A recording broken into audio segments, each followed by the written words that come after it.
Ngiphinde nginibingelele-ke siyaqhubeka. Ezifundweni ezingemva besikhuluma kakhulu ngokuzambula kukaNkulunkulu. Sachaza ngemvelo nangezwi lakhe elibhaliwe njalo njalo nangezinye izinto. So ukuzambula kaNkulunkulu ngamanye amazwi sithi uNkulunkulu uyazambula, ukhuluma nathi esimemela ukuba sibe sebudlelaneni kanye naye. Azambuli nje ukuthi simazi kuphelele lapho, but ukuthi singene ebudlelaneni naye. Masingasebenzisi ulimi lwethu uyasishela ukuba singene ebudlelaneni. So impendulo yethu ke lapha ngabo oqala ukumkhahlela, rejection, asikufuni uNkulunkulu, noma kube ukuvuma iseshelo sakhe. Lokho kuvuma iseshelo sakhe sikubiza ngokholo faith. Ngokholo siyavuma. Sivuma ngengqondo, sivuma nangenhliziyo ukuthi nguye onguNkulunkulu wethu. Akukona nje okwemizwa kodwa ngenhliziyo ngisho ukuthi iwill lokuthi no ngiyakwenza lokhu, thatha isinqumo. So kuba kulokho ngoba lokhu kwemizwa kuya ngokuthi kumnandi ukuze abantu bekumnandi esontweni abuye ayihambela uyiphilela into yakade esuka kuyona kungabi nalutho. Uyabona kungabi nashintshe empilweni yakhe. Kodwa lokuqoma kufanele nokuthi mawusuqome uNkulunkulu abanye uyabala njengoba siyizizwe emphaphathisweni wala uSathane nemisebenzi yakhe neinkohliso zakhe neingelosi zakhe nani bese uyakholwa uyaqoma uNkulunkulu uyise, uNkulunkulu indodana, uNkulunkulu umocwebileyo abasebenza ebandleni ukuze kuvele ukuthethelwa kwezono, ukuvuka komzimba ekufeni kanye nokuphila kwaphakade ekuhlangene abangcwele ebandleni lakhe. So ukholo ke lukholo lokulalela ngoba lo mqomileyo uyamthobela ikakhulu kule case ngoba kunguNkulunkulu yena ungumyeni opheleleyo. Ngafunda incwadi kumaHebheru esingazi yabhala ubani, by the way, singathi yabhala uPaul asazi yabhala ubani, esuka kusahlukweni 11 ivesi lokuqala size siyogcina esahlukweni 12 ivesi lesithathu. Yini ukulalela? Obedience. Yes, igama lesi Latin ob audiere, to hear or to listen, to kulalela. So kule ncwadi esifundile siyezwa uAbraham elalela, babalwe nabanye egcineni uMaria yena ongagcini ngokulalela nje izwi ngendlebe kepha ilizwi alimumathe, izwi labanyama lahlala phakathi kwethu ngokaJohane 1:14. So ngamanye amazwi walimumatha lathatha inyama kuyena. Ngamanye amazwi uMaria ufananise neBhayibheli ngoba yena walimumatha, walinika ama-cells iBhayibheli nalo limumathe uNkulunkulu noma uJesu ilizwi ngokwama-alphabet noma ngokubhala.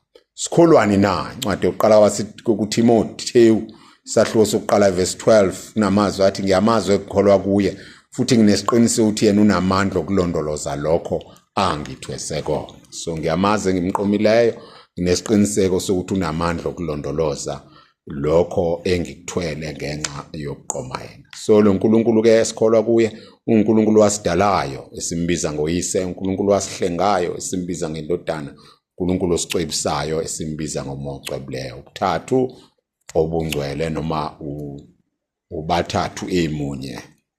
Iyona ke inkolo yobuKristu onqangileyo ehlukayo kuzo zonke ezinye inkolo zika Abraham.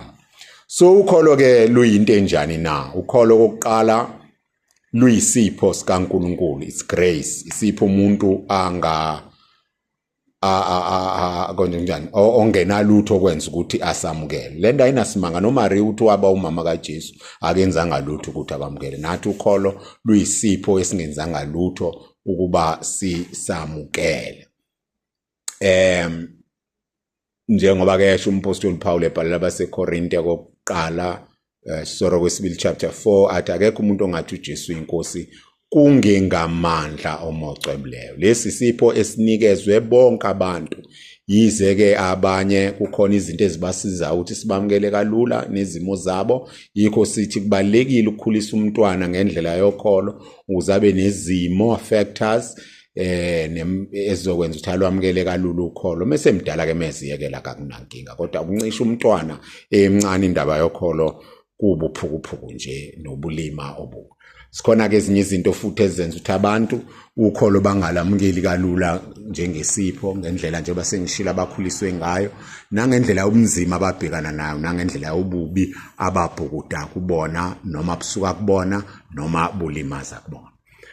Noma ke number 2 ukholo luyisipho kodwa futhi ukholo luyisenzo somuntu ngoba umuntu uqoma ngokukhululeka iqoma la ithanda khona uNkulunkulu kathwalani kepha uyashela kahle asontana ingalo uyashela umvume ngokukhululeka.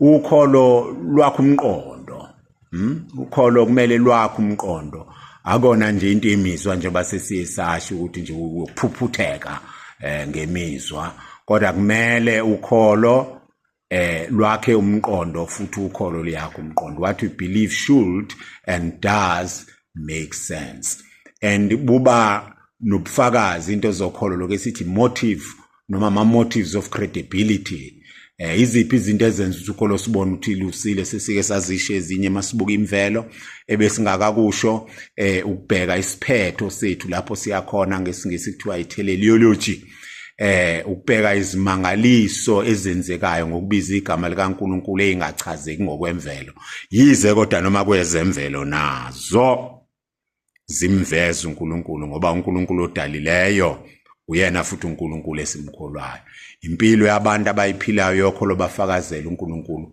kanjalo nokukhula nokuzinza nokucweba kumphakathi wabakholwayo abayibandla ngakho kumele thina sisebandleni sinomsebenzi omkhulu ukuzama ngayo yonke indlela uba siyakhula okholweni lento ukuthi engaqeda ayikho bafowethu sizinze okholweni singabobhakubhaku namhlanje sila kusasa silapha yakusaziwa nokuyikona samaveveshana okugcina siphila impilo yobungcwele i-characteristic yesithathu ukholo luqinisekile certain ngoba lo thembisile uthembekile ukholo kumele lufune ukuqonda kwanele nje ukukholwa kodwa kumele siqonde lokho okukholwayo ngenxa yethu ukuze sikwazi njengoba umpostoli uPetresho sikwazi ukuchaza ithemba esinalo kodwa futhi nokwazi ukuvikela ukholo Augustine ucebule unamazwi athi ngikholelwa ukuqonda ngiqondela ukuthi ngikholwe kangcono ngikholelwa ukuqonda ngiqondela ukuthi ngikholwe kangcono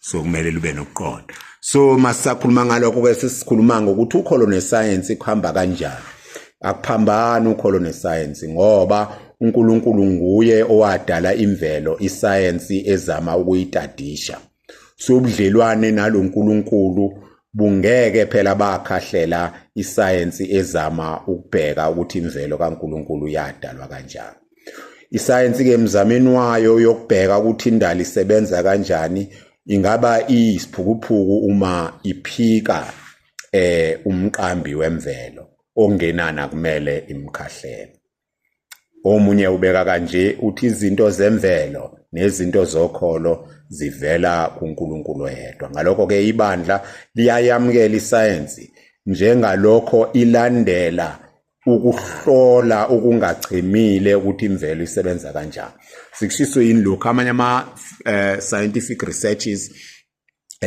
silinganise ngamaphilisi nje ama pharmaceutical companies kugcina sekune ideology uthola sekuyatholakala ikhambi lengculazi kodwa lizokhahlelwa ngoba kubonakala ukuthi kuzokwakheka amaphilisi amaningi angenisa imali eningi ama-ARVs so ikhambi licindezelwe noma selikhona siyazazi into enjengalezo singazazi so that is an ideological use of science ibandla liyakhahlela ke lokho science okwayo ukuthi libone ukuthi imvelo isebenza kanjani likusebenzisele lokho ukusiza abantu lingayilimazi nayo imvelo futhi ke ibandla kumele liyamukele iscience as long as ihambisana nokusiphatha okuhle okungalimazi njengoba sengishilo ukholo okulandelayo lukhululekile bese siyeke sakusho umuntu kumele akholwe ngokukhululeka akumele umuntu aphoqelelwe ukukholwa ibalekile ke kuleyo thina esivutha kakhulu ukuthi abantu abakhona uJesu akaza force umuntu ukuthi akholwe sihlukana lapha namasunumane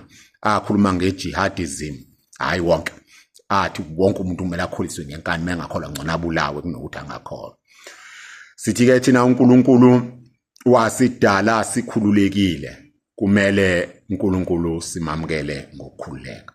Ukukholwa ke kubalulekile noma kufanelekile njengoba nje uJesu esho ekhuluma nowesifazane noma noNikodema ethi okholwayo usesindisiwe ongakholwayo uselahliwe. Nencwadi kumaHebheru amazwi athi ngaphandle kokukholwa asikwazi kumjabulisa uNkulunkulu. Singafunda futhi incwadi kaJakobe 2 verse 14 kuya ku26 no verse 1 kuya ku27, incwadi kwabaseRoma 10 verse 8 kuya ku17.